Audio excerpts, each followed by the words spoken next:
Now, I don't have these pair of shoes on here to flex for y'all, but the story that I'm finna tell y'all, I don't think y'all will really believe me without the proof right here. Today, I'm gonna be telling y'all how I lost $10,000 worth of shoes, and I done gained so much more out of that. And I'm talking about on an intellectual level, on a materialistic level, all types of stuff, to the point where I got off-white Air Forces, not one Cactus Flea Market, and peep, they all different colors too. We got the Black Johns. Hold on, not only one, but two Cactus Flea Market Air Forces. Hold on, but not just three. Hold on, not just four, the whole set. So $10,000 worth of shoes gone from me, and I was able to get it double.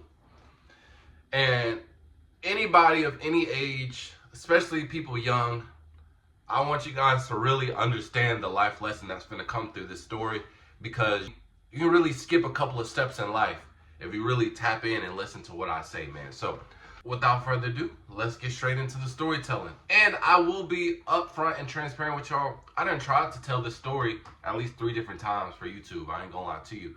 But there were times where I wasn't fully over the situation. I was still hurt.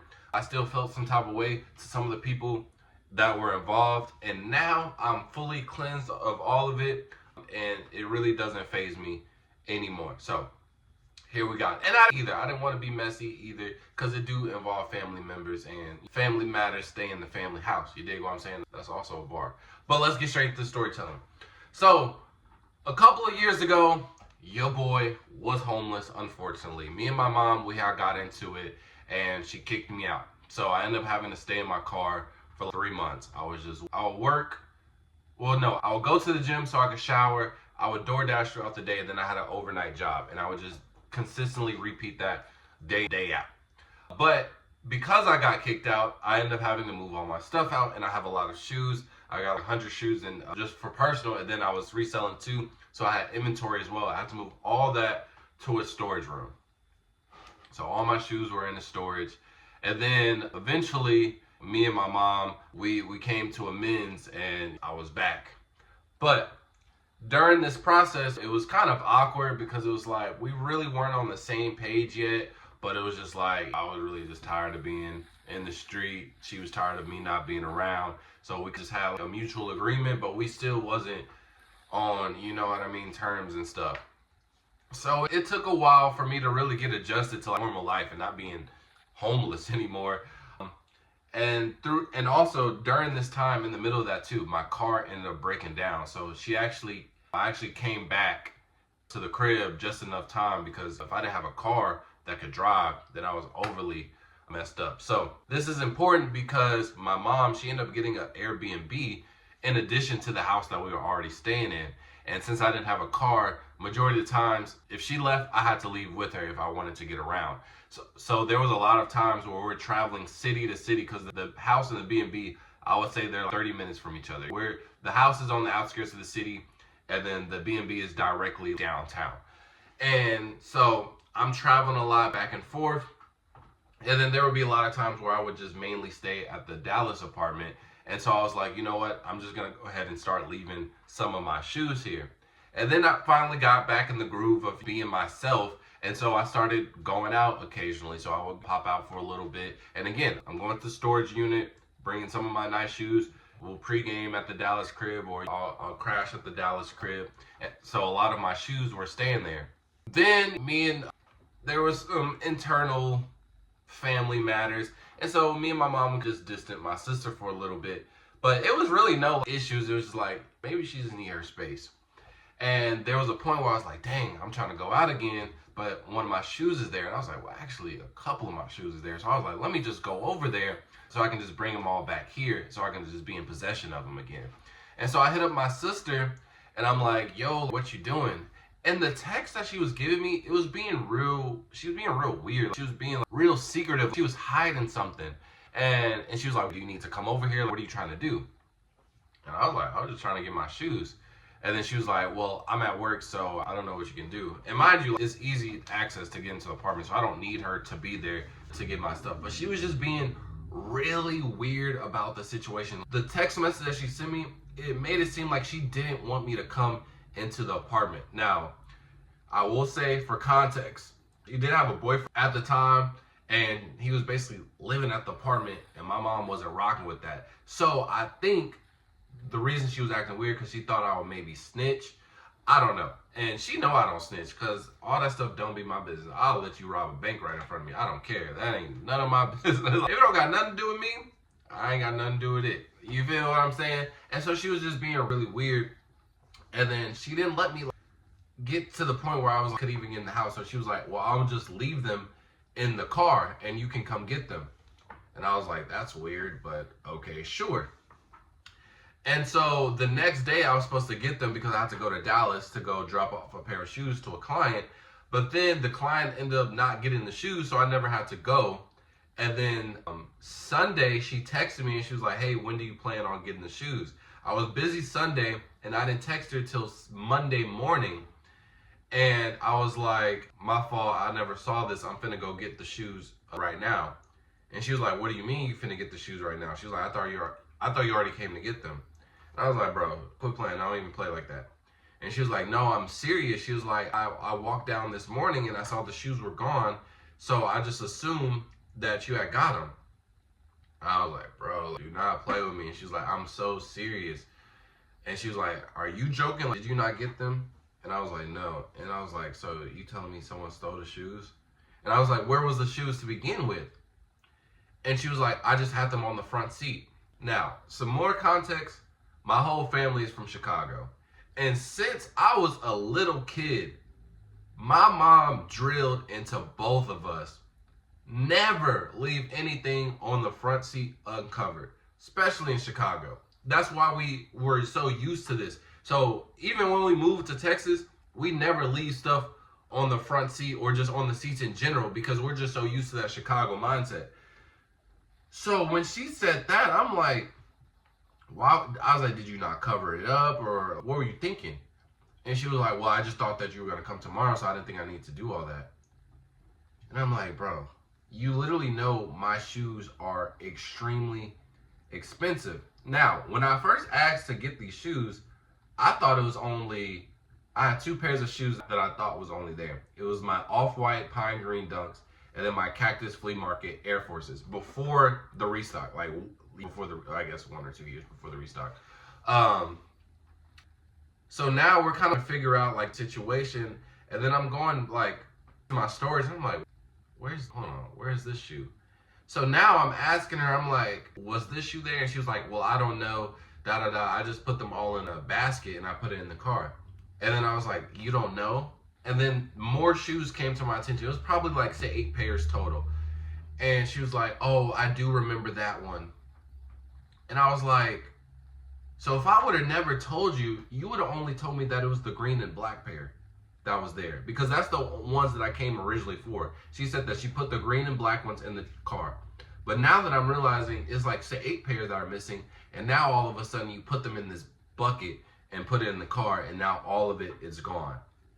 And I was like, bro, this is not adding up. And for even more context, that car that I said that I broke, it stayed in the literal same apartment complex, literally not even like from each other. Like you can see the other car from my car. It was shut down. You could tell that it's abandoned. And I left it unlocked with literally pile of boxes stacked to the ceiling. Like you can see in the car is just shoe boxes. And it was there for 6 months, never got touched once. But you mean to tell me, time you put my shoes in your car for 2 days, it gets stolen? And then on the fact, it's a mother as well. So not only do you have a kid that has to go to school and cheer practice every day, but you also have a job. So you mean to tell me for 3 days straight, you didn't check the car not one time? You didn't go in the car not one time? None of her story was believable at all. And then she would kind of like me here and there and be like, oh man, like just noticing like car got robbed, like this stuff is moved around. And I'm like, how are you just now noticing this? Like, it doesn't make sense. And then this is where like it really just got like, it didn't make sense at all. She was like, now I'm worried, this and that, like if the robber comes back to try and target me. I'm like, I feel like now you're just adding like too much fluff to the situation, bro. And so I'm like, bro, we gotta come up with something, bro, because that's like with the shoes. It was the off-white pine greens. It was the Cactus Flea Market black Air Forces. It was the all blue off-white Air Forces.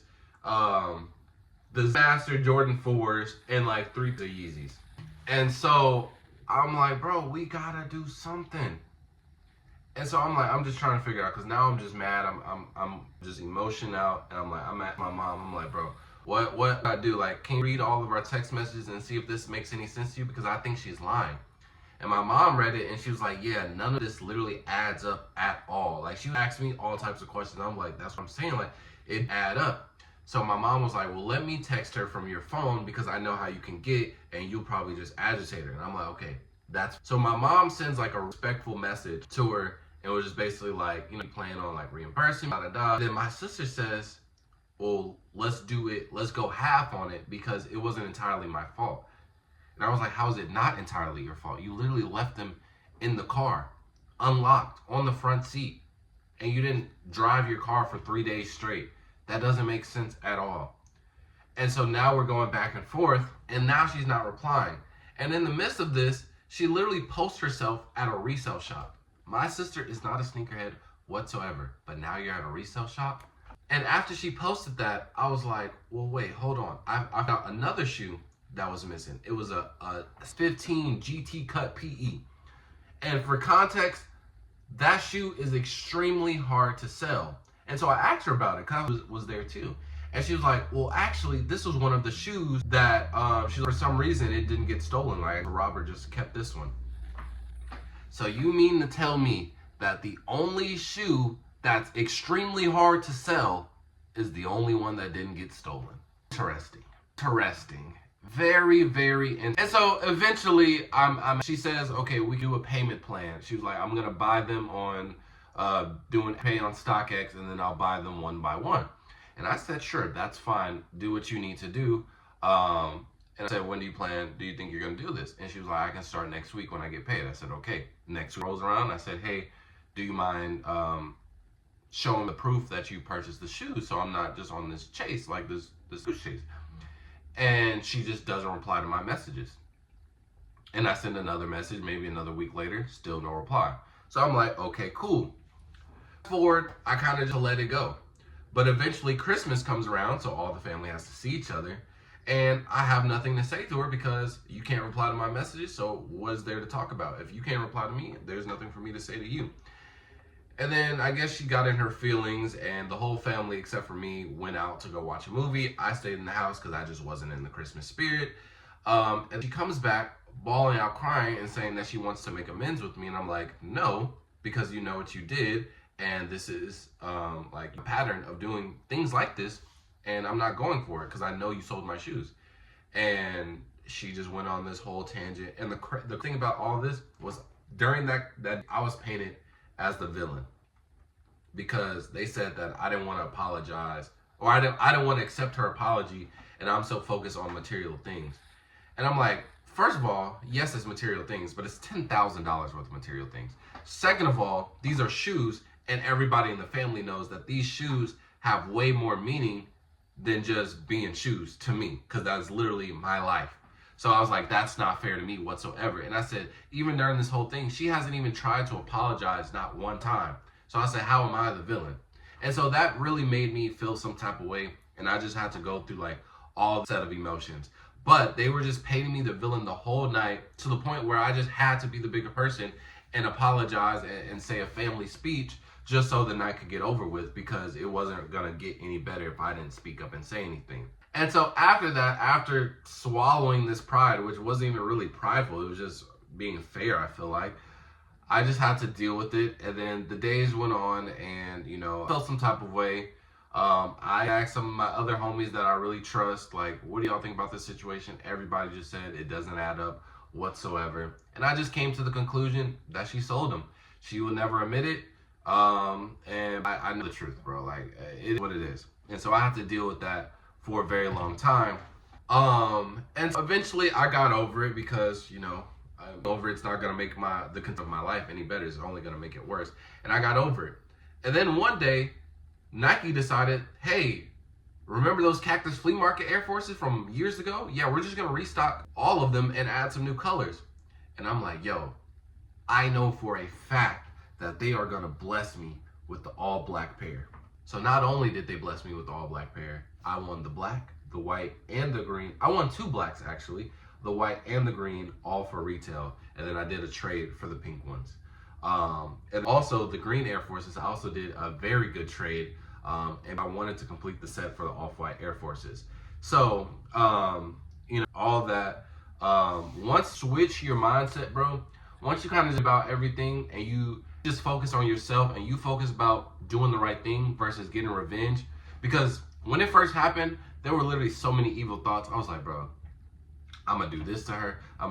This happened. I'm gonna do this. Like, I'm gonna be reimbursed somehow, And every time I'm just like, it's not gonna get my shoes back though, bro. Like, am I really gaining, bro?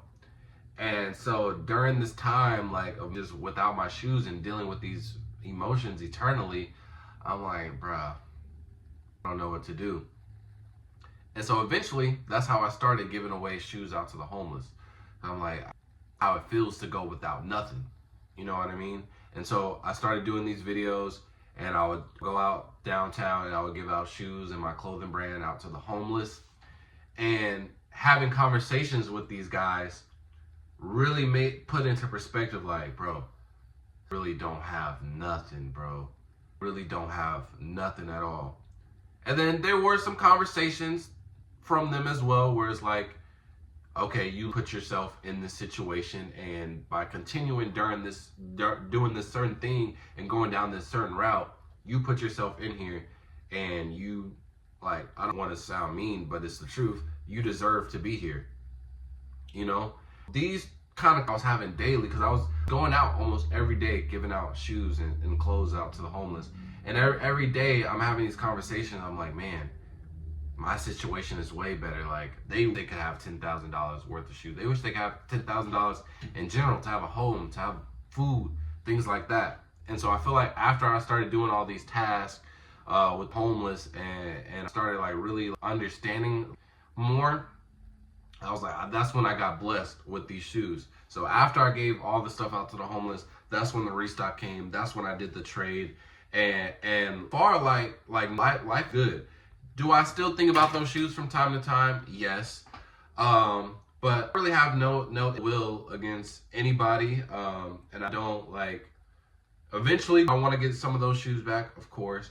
But my life has been moved on from that point. And I'm with life.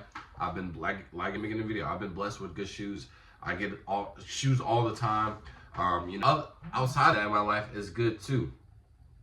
Now, I will say though, did I forgive my sister? Yes. But will we have the same relationship? Never. Never. One, she did it. And it can never be fulfilled until she admits it. And then 2, she's gone about her life. And she's done bad things to other people in the family as well. Similar situations. Like I said, she has a tendency for doing this, but, people it's a certain thing. So eventually it just cycle that repeats. So our relationship will never be the same. And I want you guys to understand, you can forgive somebody and still not have to associate with them. If she comes around, I say hi and bye. That's it. That's all. I'm not being rude, but you also not getting no percentage out of me. Like, you're literally the bare minimum. No, we can't kick it. No, we can't get something to eat. No, we can't really have like a conversation. Like, that point is you took advantage of me, and you lied to my face. And going around this facade. But I don't let that get to me. Like I said, when she comes around, no ill will, no, like, I'm petty with her. Like, I don't have any malice towards her. It's hi and bye. I smile. If anybody asks me about my sister, 10 times out of 10, I'm lying about the situation. Be like, oh yeah, like, doing good, da da da. She's just having a good time. Like, to out in the outside world, me and my sister are 100% cool. But they don't need to know what has happened with the situation. So there's a lesson in this. And one, have respect for yourself. So yes, upset about material things, but this is something that I care about, and this is something that I value. It's a part of me. That's an extension of me. And if you do something to those material things, that's essentially me. And there's nothing wrong with thinking about that. Now, obviously, you shouldn't let this stuff consume you, and that's why you should be able to get over it eventually if something like this does happen to you. And then two, never look out for revenge or malice. The opposite. The more you do good, the more you realize certain things, right? The more you feel grateful and that you're really blessed because you really understand certain things. But you going on this dark path and repeat what something did to me, this will put you in a dark hole. And sometimes you can't recover from that dark hole. And that's why some of these homeless people are where they at right now. You know what I'm saying? So I'm glad I was able to get this. Even the story, I still don't feel any type of way. Like I said, I still miss the shoes, but I'm not gonna cry. I'm not gonna sulk over it. The damage has been done. I have recovered, and it's on to the next. And with 2025, with them restocking all these shoes, who knows? Maybe some of these shoes will even come back eventually, or maybe I'll bless with another trade to where I get them. I don't know where it'll take me, but I'm doing good. And the situation doesn't make or break me. So appreciate y'all for watching this video. And with that being said, fall out. Peace.